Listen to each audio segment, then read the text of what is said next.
sabihin ko ay para sa walang internet, walang online ministry, o paano ba magta-tithes and offerings. So ito po yung mga basic strategies lamang. No po? Number one, you have to promote online giving. So that's the number one po yun. How do you promote the online giving? You have to mention the online giving during the service. So kailangan pong i-mention po yan during the service. No po? So very important po na tuwing po kayo mag-online giving, kung meron po kayong isang slide na ipapakita, huwag nyo lang pong i-mention by lips. Huwag nyo lang pong i-mention by words. So i-mention nyo po talaga, ipakita nyo po at medyo tagalan nyo ng konti. So that's the number one strategy. Okay? Number two po, you have to promote your online giving sa social media. Pag po sinabing online giving sa social media is doon po sa page ng inyong mga church, ay gumawa ulit po kayo ng isang post na nakalagay po doon ng inyong bank account, nakalagay po yung GCash, ang inyong PayMaya, or if there is, kung meron pa po kayong ibang klase ng online giving na gusto po nyong gawin, it's okay naman. Wala pong problema yon. But dalawa po yon during the service, at the same time po ay i-promote nyo po sa inyo pong social media. Okay, may pangalawa po na strategy para po ma-increase ang online giving is make giving mobile friendly. Ano po yung make giving mobile friendly? Yung po mga businessman natin sa church, alam po nilang mag-bank transfer. That's given, Pastor Manric. No po? So alam po nila yan kasi po sila po ay meron na po silang technology dyan at yun naman po ang sistema talaga ng mga businessman. Pero yung po mga ordinaryo na mga tao, usually, paano ba sila magbibigay? Hindi sila nakalabas, hindi sila makapunta sa church natin. Ang pinaka-best po na mobile-friendly giving strategy is GCash or PayMaya. Kasi po, si GCash, kahit sa cellphone po, kung may GCash app lang po sila, they can do that. No? Or kung wala man po silang app at alam po nila yung GCash ng church, they can go to 7-Eleven. I think may mga pay centers po tayo, mga sanglaan na tumatanggap po ng mga GCash payments. So they can go there or they can just deposit it o makideposit sila. So that is mobile friendly. Madali po, via cellphone lang, pwede ka makapag-transfer ng pera or hindi. Okay, so pangatlo po na pwede po nating strategy is this, say thank you. Ano po ba tong say thank you or say thanks? No? Pag po kayo ay nagtuturo po ng preaching o kayo po ay nagpapa-tithes and offerings sa internet, huwag po nyo sasabihin ng ganitong mga salita. Huwag nyo pong sasabihin na kung gusto nyo magbigay kayo, itong aming bank account. That is a no-no sa online.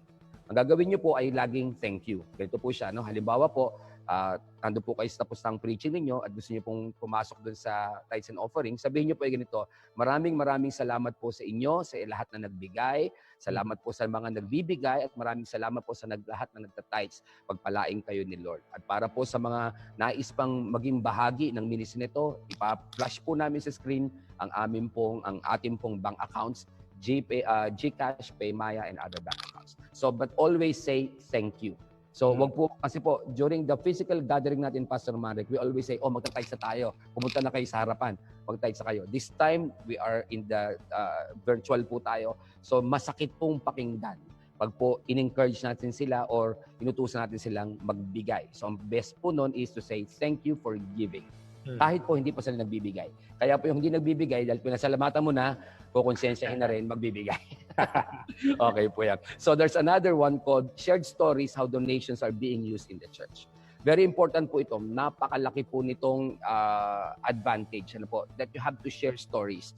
Paano po ba dinala?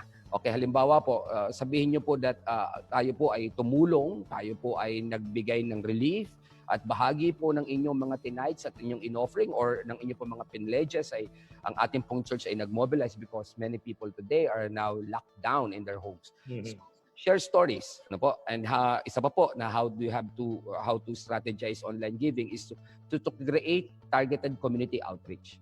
Ano po itong to create target community outreach? Ang ibig pong sabihin nito, gumawa po ngayon yung church kahit po wala po kayong pera, no? Kahit wala po akong pera at hindi po mataas ang tithes and offering, gumawa po tayo ng community outreach. Bakit po? This time po kasi people are needing help.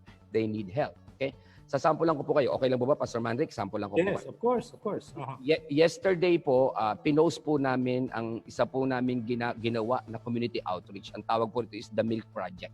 Ito pong Milk Project, dati po, nung mag-start po ang ECQ at na-extend pa to, ang ginagawa po namin, nagbibigay kami ng PPE, alcohol, mask. Yun po ang ginagawa namin, bigas, no, the usual. Maganda naman po yung nagiging response. But there is a great difference po nung ang tinarget lang namin, pastor, ay bata. No po?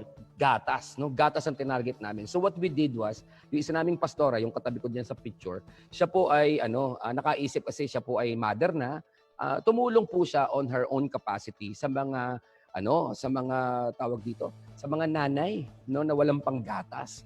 So sabi niya sa akin, ang problema, pastor, nung nag-post daw siya nung kanyang personal post, inulan siya ng mga comments at mga paghingi ng tulong. Sabi ko sa kanya, huwag mong gagawin yon, let the church do it. So ang ginawa po namin ay nag-repack po kami ng konti lang po katulad nito, and then all of us, pinost namin. Alam niyo po, 2 minutes lang, 3 minutes lang. Ang dami na pong nag-like, ang dami na pong pumunta sa page namin, kasi po ang instruction namin is to go to our page, like the page, share the page, and then mag-comment kayo ng pangalan nyo, number nyo, at address nyo, and we will get in touch with you. Alam nyo po, in just 2 to 5 minutes, ang aming pong page, mga kaibigan, alam niyo po ba, umakyat po ng mas mabilis. Yung mga nag-like at nag-follow. Bakit po? Because there is a target community. So ito po yung mga pinakita namin na ilang mga pictures ng bata. So siyempre, pagka bata, medyo cute yan, di ba? Pag matanda na, nakaka-cute na. So, di ba? So ganun po siya. So number 3 po, or lastly po, para po tayo makapag-strategize is this. So ask partnership with your committed people. Okay, ito po yung para sa mga wala pong online. Po, na walang GCash, wala po silang bank transactions, wala pong bank transfers, or wala pong way to do it. Meron po akong sinadya sa isang pastor actually from the province, from the north. Sabi niya, pastor, from Batanes to, or from malapit na po sa Batanes. Ang sabi ko sa kanya, pastor, itong gawin mo. Kung wala kayong internet, sapagkat may problem ang iba sa internet, hindi ka naman makakapunta sa bahay nila during this time, tawagan mo. Anong tatawagan mo? Tatawagan mo, sinong tatawagan mo? Hindi miyembro mo. Ang tawagan mo lang yung sa palagay mo, i-analyze mo muna, pastor, yung sa palagay mo ay committed sa inyong church. First and foremost, tayo pong nasa G12, basically, ang mga committed na sa atin, mga cell leaders natin. Di po ba? So, ang ating po mga primaries, ang ating po mga nagpa-process, yan po yung mga committed na halos. So, tawagan mo yan and build your relationship with them. Pero huwag ka munang manghihingi. Kumustahin mo lang, pag-pray mo lang. Sabi ko, pastor, siguro hindi mo kailangan ng internet para ikaw ay tumawag. So mag-load ka, ikaw na yon, sakripisyo mo na ng konti, tapos tawagan mo. Tinawagan po niya, ang ginawa po niya, Pastor Marek, tinawagan po niya yon. Alam niyo po ba, nung pong first and second week, wala po nagta-tights daw. Pero nung pong tawagan niya, the following day lang po, that is Sunday, Monday po, alam niyo po, may pumupunta sa church, may nagpapadala ng manok, may nagdadala ng pera. So, alam niyo po, pinaabot yung pera, tapos biglang may nag-text sa kanya, pastor, gusto ko magbigay, paano kaya? Pupunta ba ako? Pupunta ka ba sa amin? Or hindi ko alam. So, ano po yon? Ito po kasing ECQ natin ay nagkaroon po sa atin ng social distancing or physical distancing. Malayo po tayo, no? Dito po ay nagkakaalaman ngayon kung kayo po bang mga pastors o tayo po bang mga pastors ay may relationship sa ating tao. Kasi po baka ang relationship lang natin sa ating tao ay palpit relationship. Yes. Ibig sabihin po hanggang doon lang tayo pero hindi naman po tayo nila kilala. Magaling nga po tayo pero wala naman po tayong pakisama. So ngayon po magkakaalaman ngayon during this crisis. So sabi ko doon sa pastor, build your relationship. Hindi lang po 'yon, i-analyze po na dapat ng mga pastor sino kaya ang pwedeng makatulong during these times. Tawagan, i-contact at wag muna pong hingan. Ang gawin po ay ipag-pray muna, siguro pangalawang beses, ang gawin po ay kumustahin lang muna and then build the relationship. And then magugulat po kayo mga pastors, magugulat po kayo, bigla na po silang magbibigay sa inyo. So as far as I'm concerned, this is one of the practice na palagay ko po ay makakatulong po sa atin. Okay, thank you so much. Again, we gained a lot from that wisdom. So again, relationship po, mga pastor, napakahalaga po. At dito din po nagkakaalaman, yung lalim ng relasyon po natin, hindi lang sa mga tao natin, but maging sa komunidad po natin. Pastor Reggie, pagbigyan naman natin ng mga yung mga medyo technical na mga questions. So basically, madami tayong question, pero it boils down sa mga gamit eh. So, ano daw yung mga, let's say, mga marerecommend ba ninyong mga camera equipment, yung mga tools na ginagamit for live stream. So paano po natin masisimplify ito na maintindihan po ng mga pastor natin at mga head ng multimedia? So any Okay. recommendations daw po? Okay po. Kagaya po ng binanggit ko kanina, kung wala naman po, kung i-recommend ko po sa inyo, kung meron po kayong professional cam, that will be a great, a great advantage. Pero kung wala po, handycam will do. Okay?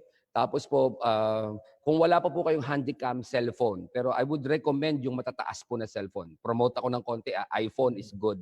No, Samsung is good.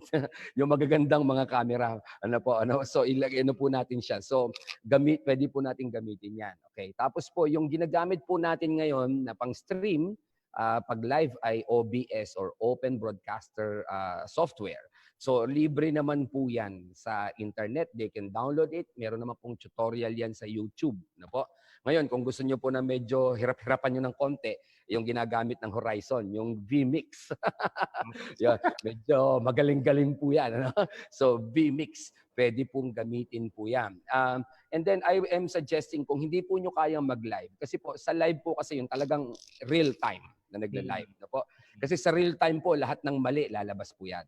Okay? Wala pong time to edit, no po. Lahat ng sintonado lalabas. Lahat po ng mga namali ka na verse, namali ka na story, tumulo laway mo, tumalsik laway mo, lalabas po 'yan. So I am suggesting po dun sa mga nag-uumpisa, i-record po. I-record. Kasi po, mababalik-balikan nyo po yan. Kung may mali po kayo, ay siguro mga 10,000 takes para po maitama lang po natin ng konti. Sa computer po, pag po a basic laptop will do, may spec po dapat medyo mabilis kasi importante po yun. Yung pong iba dito, siguro yung mga specs na sinatanong po nila, mamaya sagutin ko po na lang siguro yon kasi po yung iba medyo masyadong technical. Baka po yung ibang nanonood, hindi po nila alam yon. Baka po akala nila nakakain pala yun or hindi. Okay, so pero you need computers, OBS, vMix, yun po for your editing. Okay. Okay po.